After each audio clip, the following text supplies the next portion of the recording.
গত 5ই আগস্ট আওয়ামী লীগ সরকারের করুণ পরিণতির পর থেকে বাংলাদেশের রাজনীতিতে সুবাতাস লক্ষ্য করা যাচ্ছে। সরকার বিরোধী দলগুলো তাদের নিজ নিজ রাজনৈতিক কার্যক্রম পরিচালনা করছে নিজেদের রাজনৈতিক গঠনতন্ত্র অনুযায়ী। আওয়ামী লীগ সরকার 17টি বছর রাষ্ট্র পরিচালনার কালে যে কয়েকটি নির্বাচন করেছে তার সবটিতেই জনগণ ভোট দিতে পারেনি। ফ্যাসিস্ট সরকার পতনের পর থেকে নতুন নির্বাচন নিয়ে রাজনৈতিক দলগুলোর মধ্যে ব্যাপক প্রস্তুতি লক্ষ্য করা যাচ্ছে।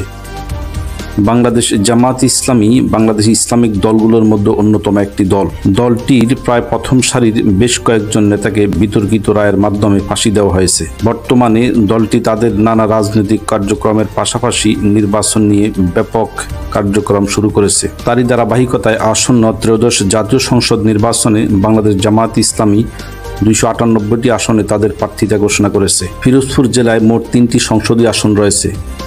বাংলাদেশ জামাত ইসলামের জন্য পিরোজপুর একটি গুরুত্বপূর্ণ আসন।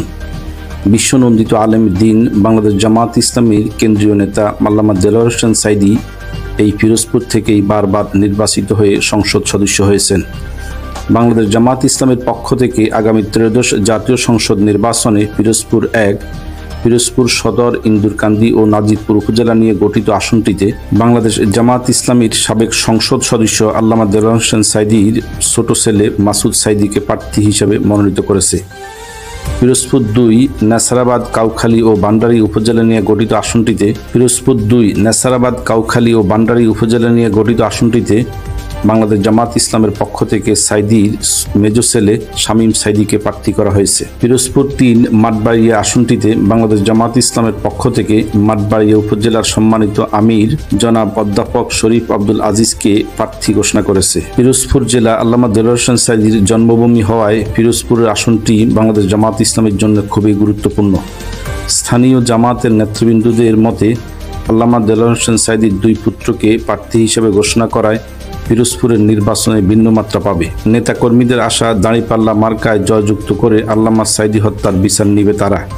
সেই লক্ষ্যে তারা নির্বাচনীয় গণসংযোগ প্রচারণা শুরু করেছে ব্যাপকভাবে। অন্যদিকে পিরোজপুর জেলাটি হিন্দু অধ্যুষিত এলাকা হওয়ায় আওয়ামী লীগ বেশ সুবিধাজনক অবস্থানে থাকলেও তারা কখনোই আল্লামা দেলোয়ার হোসেন সাঈদীকে পরাজিত করতে পারেনি। বর্তমানে আওয়ামী লীগ না থাকায় আসনটিতে জামাত ইসলামের সঙ্গে মূল লড়াই হবে বিএনপির। বিএনপি এখনও তাদের প্রার্থী ঘোষণা না করায় সাঈদী পুত্রদ্বয়ের সঙ্গে কার লড়াই হবে সেটা এখনও অনিশ্চিত। বিএনপির প্রার্থীর ঘোষণা পর্যন্ত অপেক্ষা করতে হবে সাঈদী পুত্রদ্বয়ের সঙ্গে কার লড়াই হবে।